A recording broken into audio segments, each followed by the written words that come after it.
Ang susunod na programa ay rated PG. Patnubay at gabay ng magulang ay kailangan sa mga batang manonood.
Hi, Yulin. Kailangan mo ba ng tulong? Hindi na, salamat. Hayaan mong tulungan kita. Para naman, kahit papano naging parte rin ako ng isang major interview. Balita ko, ikaw ang nirekomenda ng editor. Ikaw ang ace journalist sa magazine natin. Kaya dapat lang sa iyo yun mapunta. Yulin, siguradong tataas ulit ang sales next issue. Napaka-importante ng interview na to, kaya ibibigay ko ang best ko. Hindi na ikaw ang mag-i-interview sa kanya. Jongshui, bakit nire-review mo pa ang outline niya? Sa tingin ko kakaiba ang ugali ni Shian. Tiningnan ko ulit yung outline ko. Medyo conservative ang ibang tanong, pero pwede pang ma-improve. Kaya ko pang ayusin yan. Ayos ka lang ba? Nasiraan ka na ba dahil hindi ikaw ang mag-i-interview? Kahit ma-perfect mo ang outline mo, hindi ka rin naman babalikan ni Shian. Ang narinig ko, tinawagan ng editor-in-chief ang company at siyang nirecommend. Kaya kung iisipin mo, mas mahalaga ang tactics kahit na meron kang kakayahan. Marami pang iba dyan. Kahit na wala si Shian, may iba pang oportunidad. Maganda ang tactics, pero hanggang isang interview ka lang. Dapat maganda rin ang article mo. Kulang ako sa tactics. Hahasain ko na lang ang sarili ko. Ay, sayang naman. Hindi mo na ako matutulungan na makita ang itsura ni Shian. Pogi kaya siya o hindi?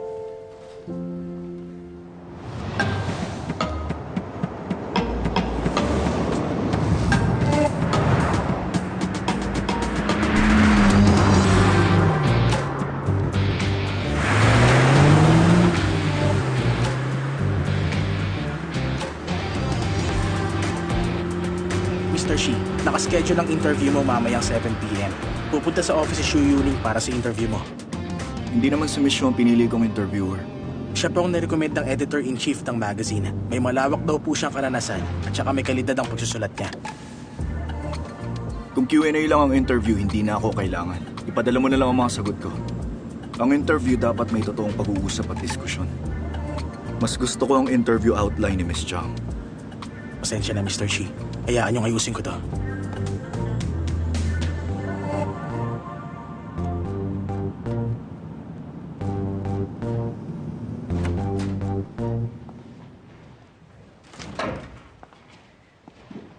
Missy, narito na ako. Okay, bye-bye.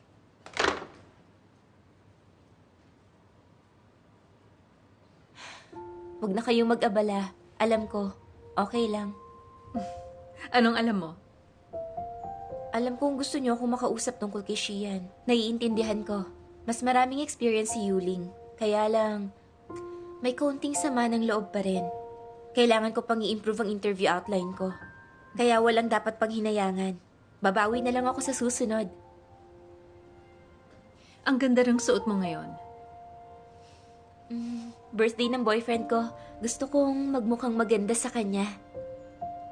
Kung natuloy ang interview ko kay Shian, hindi kami makakapag-celebrate. Kaya sa tingin ko, ayos lang.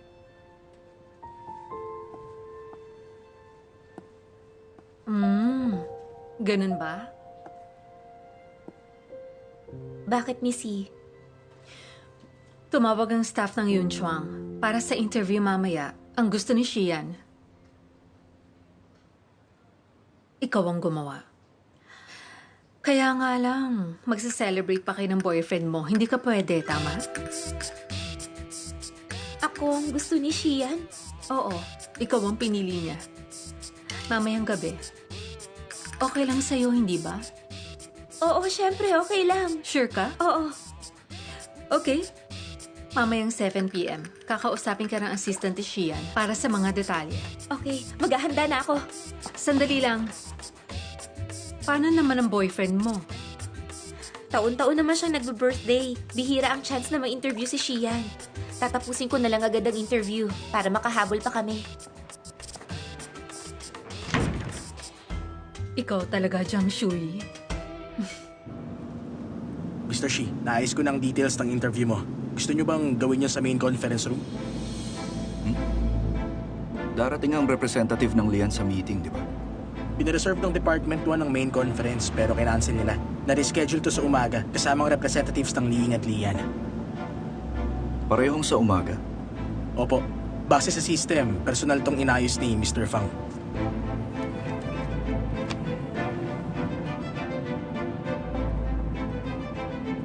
Fanlay, ibaba mo ko kahit saan. Babalik ako ron. Opo, Mr. Shi. Ha?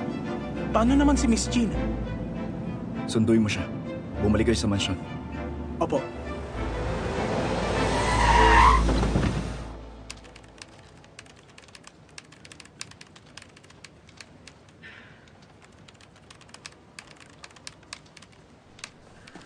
Teka, pwede mo pakicheck mo to? Ang galing mo talaga. Nasecure mo ang cover para sa issue ngayong taon. Wala pa nakakagawa nun sa magazine natin. Uy, 8 issue lang ang record ng editor natin sa isang taon.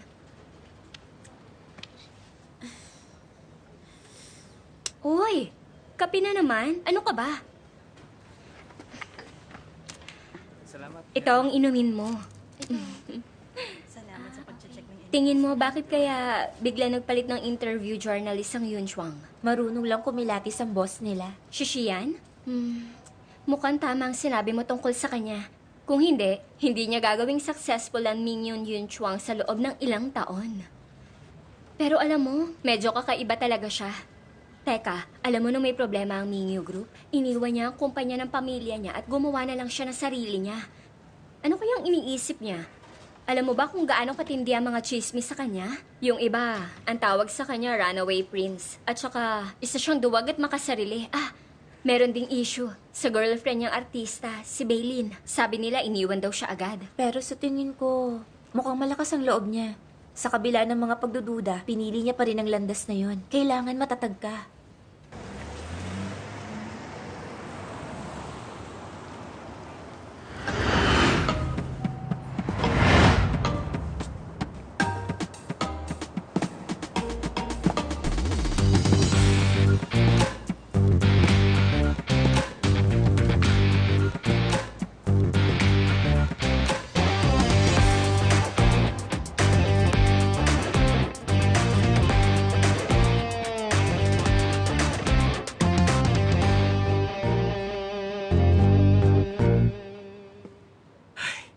Isang karangalan kung sakaling matuloy ang partnership sa Ling. Ano ba, Mr. Fang? Pamilya na rin Tama tayo, ka. hindi ba? Oo nga. Ilang taon na Totoo tayo ang sinabi mo. magkaibigan. Tama ka. Mr. Shi? Kumuha ka ng 2 malamig na kule sa pantry. Opo. Ay, may ginagawa akong article tungkol sa Liying. Balita ko may pinag-aaralang investment ang Yun Chuang. Teka, alam mo ang Liying, di ba? Ilang taon rin sila nakakuha ng momentum. Maraming gustong mag-invest sa kanila. Walang kahit isang malinaw na picture si Shian sa internet. Mas lalo pa siyang naging mailap. Ayaw niyang magpakita sa harap ng press. Kung makukunan lang sana natin siya ng exclusive video or audio piece para sa digital magazine, siguradong dadami ang readers natin. Iniisip mo pa rin ang pag-upgrade ng digital magazine? Lahat tayo nakikinabang sa financial information. Kung hindi i-revamp at ipapareho natin ang content sa print version, walang interaction sa mga readers, lalo silang mananawa sa atin. Mukhang ang maganda ang point mo. Pero wala namang sapat na manpower o pera ang company para ma-upgrade ang digital magazine na yan. Kahit na makumbinsi ang editor-in-chief, siguradong tatanungin ka pa rin niya. Sinong gagawa? Anong gagawin? Saan tayo kukuha ng pera? Eh di ako. Gusto kong makita ng mga nakatataas na kaya kong manguna sa pag-upgrade ng digital magazine. Kapag na-monetize ang content, masasagot ang problema sa upgraded digital magazine. Ang tapang mo talaga. Ipagpatuloy mo, susuportahan kita.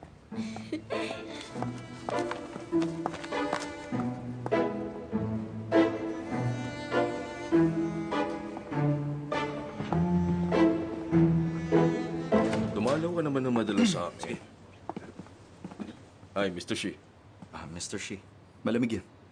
Salamat, Mr. Shi. Siya nga pala. Tiningnan ko ang in-update mong data habang papunta rito. Maganda ang progress. Oo, kagabi lang namin natapos yun. Lily, samahan mo si Mr. Shi sa kabila. Susunod ako. Yes, Mr. Shin. Mr. Shen, dito tayo.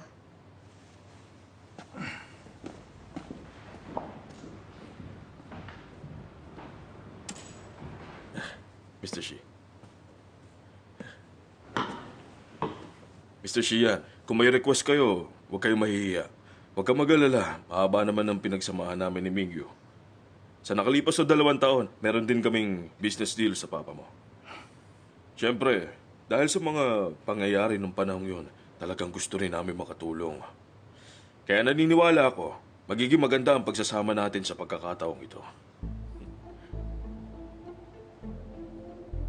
Mr. Shi, may gusto ba kayong itanong sa kanya?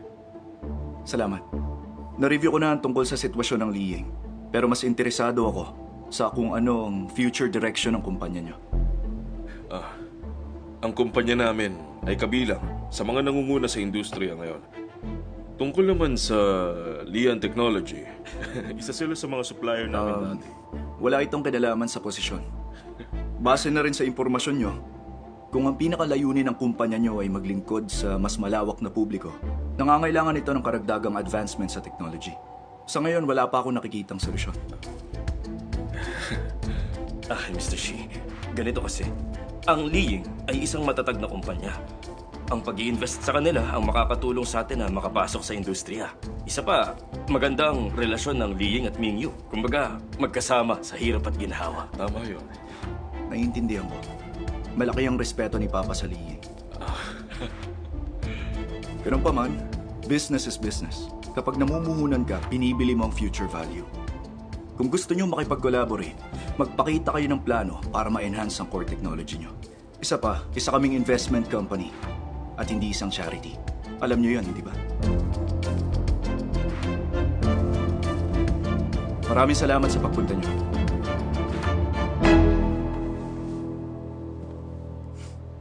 Mr. Fang, pakihatid si Mr. Lee. Pero, Mr. Lee!